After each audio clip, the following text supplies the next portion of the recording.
महर्षि देव दयानंद की 200वीं जयंती पर यह कार्यक्रम चल रहा है। मेरा भद्र पुरुषों आपसे एक प्रश्न है, यहाँ बैठी जो मातृशक्ति है आपसे भी एक प्रश्न है। क्या ऋषि दयानंद की 200वीं जयंती पर जय बोल लेने से या फिर इस प्रकार के यज्ञ कर लेने से क्या मात्र हम परिपालन कर लेंगे? आपको ऐसा लगता है?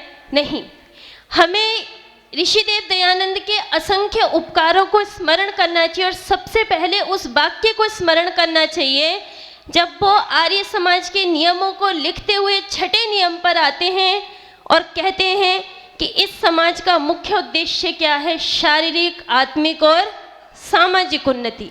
सबसे पहले हमें अपने जीवन में शारीरिक उन्नति करनी चाहिए, आत्मिक उन्नति करनी चाहिए, ध्यान साधना से, यज्ञ इत्यादि कार्यों से खुद के जीवन को तपाना चाहिए और तब जाकर के सामाजिक उन्नति करना चाहिए।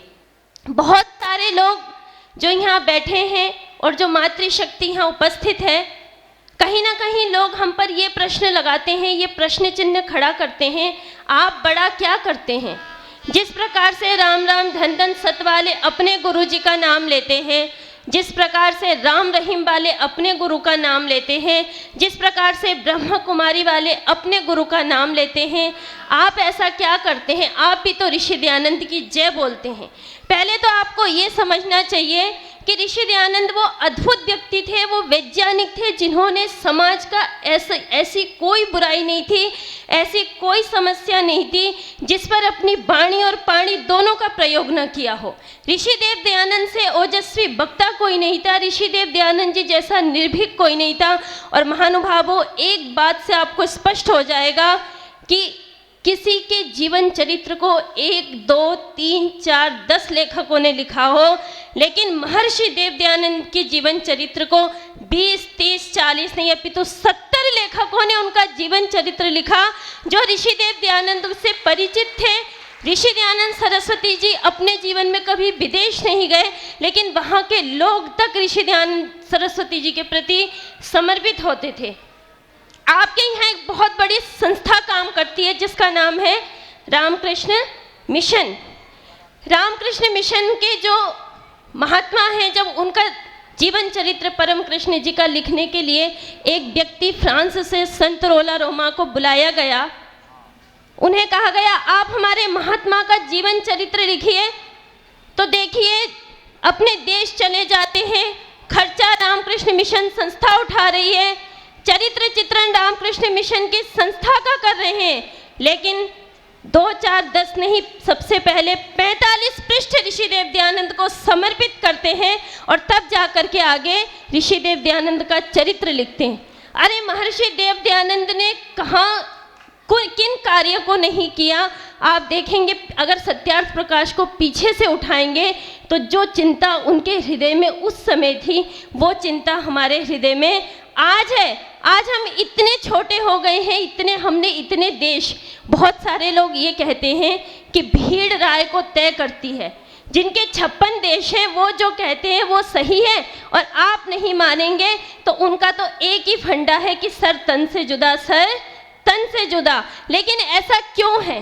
क्या हमारे पास शस्त्र बल नहीं है? हमारे पास आर्यवीर दल जैसी संस्था कार्य कर रही है जिसमें हजारों नौजवान कार्य कर रहे हैं, आचार्य कार्य कर रहे हैं, भजनोपदेशक कार्य कर रहे हैं, हमारे देश में अनेक संस्थाएं कार्य कर रही हैं, लेकिन हम कम कहाँ पर पड़ गए? क्योंकि हमने अपने शास्त्रों को छोड़ दिया, हमने अपने शास्त्रों का अध्ययन नहीं किया, हमने तर्क हमारे पास नहीं है, हम संवाद करना नहीं जानते, कोई प्रश्न कर ले तो हम तुरंत खंडन पे उतर आते हैं, हम मंडन करना नहीं जानते, हमने ऋषि को पढ़ना छोड़ दिया, तब जाकर के हम पराजित हो गए। महर्षि देव दयानंद से बड़ा विचारक कौन होगा? जितने संत यहाँ पर आए महाभारत काल के 5000 वर्ष के बाद जितने संत यहाँ पर आए, अगर हम उनसे पूछें तो वे कहते हैं वेद भी ईश्वरीय पुस्तक है। राजा राम मोहन राय जैसे समाज सुधारक भी उपनिषद पर आकर अटक गए, लेकिन महर्षि देव दयानंद सरस्वती एकमात्र ऐसे लेखक विचारक महाभारत काल के 5000 वर्ष के बाद आए जिन्होंने कहा वेद ही ईश्वरीय पुस्तक है, वेद को ही पढ़ना चाहिए। उनको बड़े बड़े लोगों ने कहा दयानंद क्यों ये खंडन मंडन करते हो, क्यों नहीं तुम ये लिखते हो कि सत्यार्थ प्रकाश का पढ़ना पढ़ाना हम सबका परम धर्म है। लेकिन उस वैज्ञानिक ऋषि को देखिए, दूरदर्शिता को देखिए, उन्होंने क्या लिखा? वेद सब सत्य विद्याओं का पुस्तक है। वेद का पढ़ना और पढ़ाना हम सबका परम धर्म है। ऐसे ऋषि जिन्होंने सोई हुई मानव जाति जो एकदम मतलब किस कगार पे चल रही थी, इतना अंधविश्वास समाज में भरा हुआ था कि बड़े बड़े ऋषियों से जब पूछा नरक का द्वार क्या है तो वो कहते हैं नारी है। जिस नारी को लोग अपने घर की चौखट से बाहर नहीं निकलने देते थे, जिसके लिए अक्षर ज्ञान तक लेना बड़ा ही एक दुर्लभ प्रश्न बन गया था, उस सोई हुई जाति को, उस मातृशक्ति को ऋषिदेव दयानंद आए और उन्होंने कहा माता निर्माता भवती। ये माँ तो निर्माण करने वाली है, ये शिक्षित नहीं होगी तो संतान कैसे शिक्षित होगी।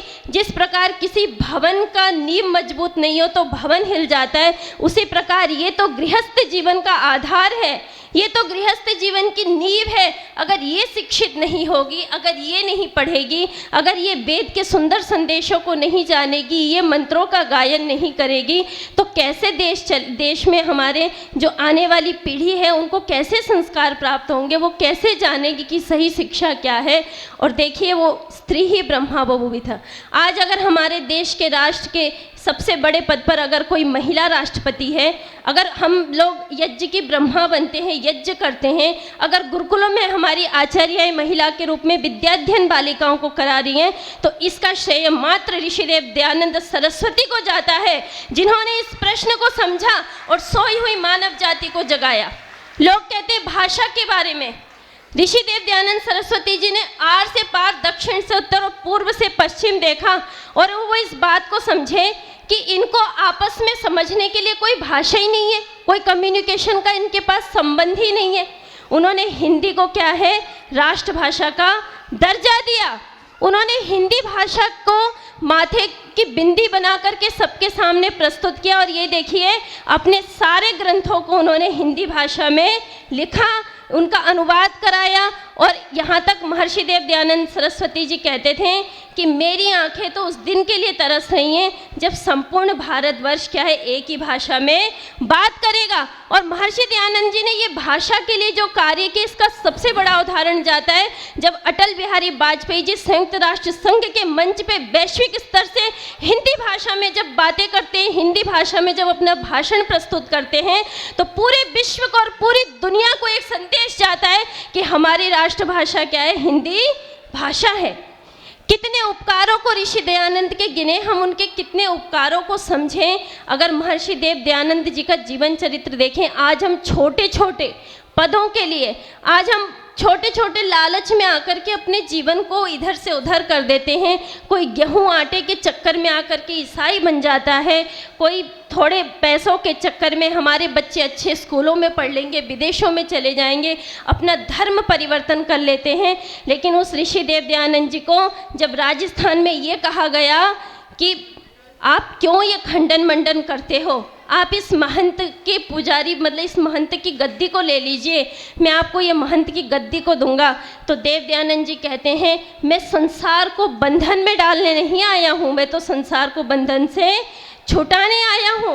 और ईश्वर के राज्य से मैं कैसे बाहर निकल जाऊंगा, ईश्वर तो सबको देख रहा है, जान रहा है। जब उन्होंने कहा याद रखना दयानंद, तुम्हें इस कलयुग में मुझ जैसी अपार धन संपदा और महंत की गद्दी देने वाला कोई दूसरा व्यक्ति नहीं मिलेगा। तो महानुभावों स्मरण करिए दयानंद के उस वचन को और अपने दिमाग में बिठाइए कि आज हम छोटे छोटे प्रलोभनों के लिए कहाँ जा रहे हैं। देव दयानंद ने भी उनको उत्तर देते हुए कहा आपको भी इस कलयुग में मुझ जैसी इतनी बड़ी गद्दी को ठुकराने वाला कोई दूसरा व्यक्ति नहीं मिलेगा। हम उस ऋषि के पुजारी हैं, हम उसके समर्थक हैं, हम उसके प्रतिनिधि हैं, हम उसके उत्तरदायित्व का वहन कर रहे हैं। तो मात्र सत्य में जयते बोलने से सत्य की जीत नहीं होती है, सत्य को जिताना पड़ता है, तप करना पड़ता है, त्याग करना पड़ता है, तब जाकर के सत्य की जीत होती है। आइए हम सभी प्रण करें इस 200वीं जयंती पर अपने जीवन में कि उस ऋषि के वचनों को, उसके संदेशों को उपदेशक बनकर या विद्वान बनकर नहीं, सामान्य जनता के बीच में भी उनके जैसा बनकर के उसके उपदेशों को पहुंचाएंगे, उसके चिंतन को पहुंचाएंगे। और उठो जागो, अपने लक्ष्य को प्राप्त करो। इस 200वीं जयंती पे कुछ को मैं जगाती हूँ, कुछ को आप जगा दो।